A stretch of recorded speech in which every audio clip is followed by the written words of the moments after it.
왜 절약만으로는 부자가 될 수 없을까요? 대체 부자들은 어떻게 부자가 되었을까요? 우리가 흔히 듣는 말처럼 커피 한 잔 아끼고 점심값 절약해서 꼬박꼬박 저축했기 때문에 부자가 됐을까요?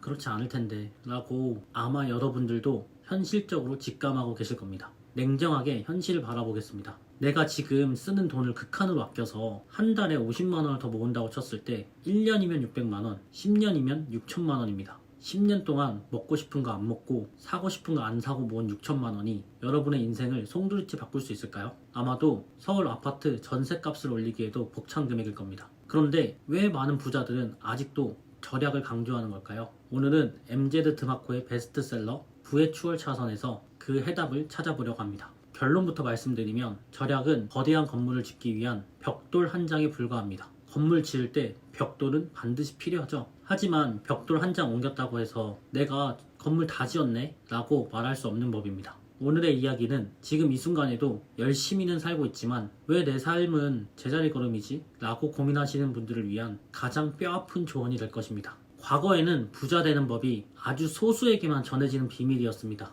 좋은 부모와 좋은 인맥, 명문대 네트워크를 통해서만 공유됐죠. 하지만 지금은 어떤가요? 유튜브만 켜면 부동산으로 수십억을 번 방법, 주식 투자 비법, 쇼핑몰 성공 전략이 넘쳐납니다. 누구나 그 방법에 접근할 수 있는 시대입니다. 그래서 사람들은 착각합니다. 나 그거 알고 있는데? 그런데 영화의 결말과 반전을 한 문장을 읽었다고 해서 그 영화를 다 봤다고 말할 수 있을까요? 절대 아닙니다. 하지만 요즘은 그런 사람들이 너무 많습니다. 10억이라는 숫자가 너무 흔해지면서 그 10억을 벌기 위해 투입된 노력에 대한 존중도 함께 사라져버렸습니다. 열심이라는 단어는 촌스러워졌고 노력이라는 말은 조롱의 대상이 되기도 합니다. 사람들은 과정을 궁금해하지 않습니다. 오직 결과만을 원합니다. 하지만 부의 추월 차선을 갈아타기 위해서는 가장 먼저 깨달아야 될 것은 방법을 아는 것과 실천하는 것은 완전히 다른 차원의 문제라는 겁니다. 부의 추월 차선이라는 책은 아주 흥미로운 이야기가 나옵니다.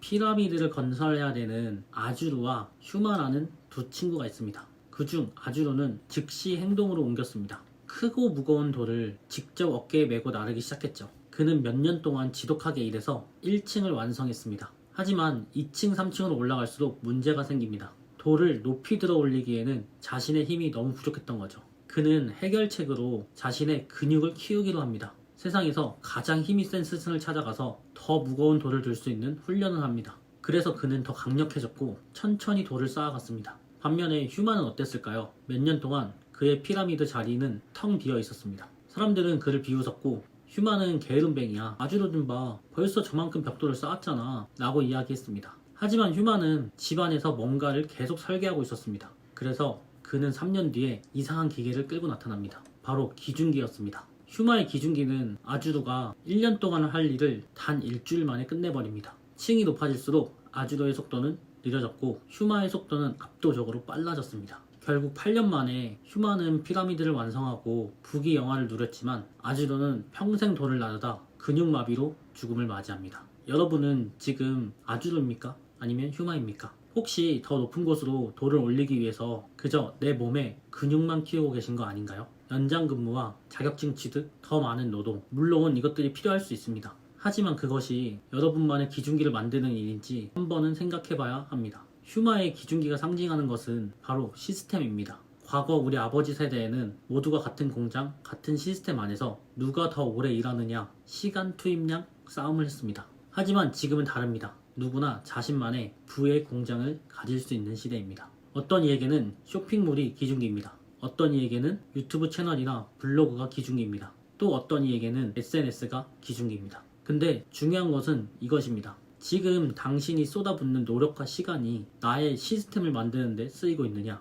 아니면 남의 시스템을 만드는데 소모되고 있느냐가 중요합니다. 대기업 직원을 생각해보면 수천 명이 모여서 한 명의 회장과 주주를 위해서 일합니다. 내가 아무리 밤을 새워서 일해도 결국 그 노력은 회장님의 기중기를 더 튼튼하게 만들 뿐입니다. 나는 그 거대한 기중기의 부품일 뿐입니다. 부자가 되려면 구조를 바꿔야 됩니다. 수만 명이 나 하나를 만족시키는 구조가 아니라 나 한 명이 수만 명을 만족시키는 구조로 들어가야 됩니다. 그것이 추월 차선의 핵심인 영향력의 법칙입니다. 자, 그럼 다시 처음의 질문으로 돌아가 보겠습니다. 왜 부자들은 절약을 강조할까요? 우리가 50만 원을 아끼는 건 단순한 더하기 행위입니다. 하지만 시스템을 가진 부자들에게 절약은 비용 최적화라는 강력한 무기가 됩니다. 내가 영향력을 미치는 고객의 수가 100만 명이라고 가정해 봅시다. 여기서 제품 한 개당 비용을 단 100원만 절약을 해도 수익은 1억 원이 늘어납니다. 똑같은 절약이지만 개인 차원에서는 더하기가 되고 사업 차원에서는 곱하기가 되는 것입니다. 연봉 협상을 통해서 월급을 10% 올리는 건 어렵고 고된 일입니다. 하지만 100만 명에게 서비스를 제공하는 서비스의 단가를 100원 올리는 것은 차원이 다른 파괴력을 가집니다. 부의 추월 차선은 바로 이 곱하기의 게임을 하는 곳입니다. 개인적인 차원의 절약은 여러분의 습관을 단순하게 만들고 목표를 명확하게 하는 데 도움을 줄 뿐 그 자체로 여러분을 부자로 만들어주지는 않습니다. 진짜 부는 영향력의 크기와 규모의 경제에서 나옵니다. 그런데 한 가지 안타까운 사실이 있습니다. 부의 추월 차선의 책을 읽는다고 해서 곧바로 부자가 되지는 않습니다. 이 책은 부자가 되는 보증수표가 아니라 단지 경주에 참가할 수 있는 티켓에 불과합니다. 현실 세계는 여러분이 기중기를 만들 때까지 기다려주지 않습니다. 이미 시장에는 수많은 휴마들이 기중기를 끌고 나와서 서로 경쟁을 하고 있습니다. 시스템과 시스템의 싸움이죠. 추월 차선에 올라타는 순간 그곳은 더 이상 추월 차선이 아니라 새로운 서행 차선이 됩니다. 시속 200km 이상 달리는 차들 사이에서 내가 200km 달린다면 나는 상대적으로 멈춰있는 것과 같습니다. 여기서 다시 앞서 나가기 위해서는 질적인 노력뿐만 아니라 다시 한번 압도적인 양적인 노력이 필요합니다. 질적인 노력이 중요하니까 이제 밤새서 일할 필요 없어, 이렇게 말하는 것은 오만입니다. 차원을 바꾸기 위해서 질적 노력을 하고 바뀐 차원에서 승리하기 위해서 다시 양적인 노력을 쏟아붓는 것, 이것이 변하지 않는 성공의 진리입니다. 여러분, 지금 무언가 열심히 하고 있는데 자꾸 제자리 걸음인 것처럼 느껴지시나요? 그렇다면 잠시 멈춰서서 스스로에게 물어보세요. 나는 지금 벽돌을 나르는 팔 근육을 키우고 있는 건가? 아니면 돌을 들어 올리는 기중기를 설계하고 있는 것인가? 만약에 후자라면 지금 당장 성과가 보이지 않아도 괜찮습니다. 휴마가 기중기를 만드는 3년 동안 아무런 돌도 쌓지 못했던 것처럼 시스템을 구축하는 시간은 겉으로 보기에는 정체되어 보일 수 있습니다. 하지만 시스템이 완성되는 순간 여러분의 성장은 기하급수적으로 폭발할 것입니다. 지금 머릿속에 떠오르는 아이디어가 있다면 잊지 않도록 기록하세요. 그리고 그 아이디어가 어떻게 곱하기가 될 수 있을지 상상해보세요. 남의 시스템을 위해서 내 수명을 갉아먹는 삶에서 벗어나서 나만의 시스템을 가동하는 추월 차선으로 사시기 바랍니다. 오늘의 이야기가 여러분의 삶에 작은 균열을 내고 새로운 방향을 찾는 계기가 되셨으면 좋겠습니다. 영상 끝까지 시청해주셔서 감사합니다. 여러분의 성공적인 추월 차선 진입을 진심으로 응원합니다.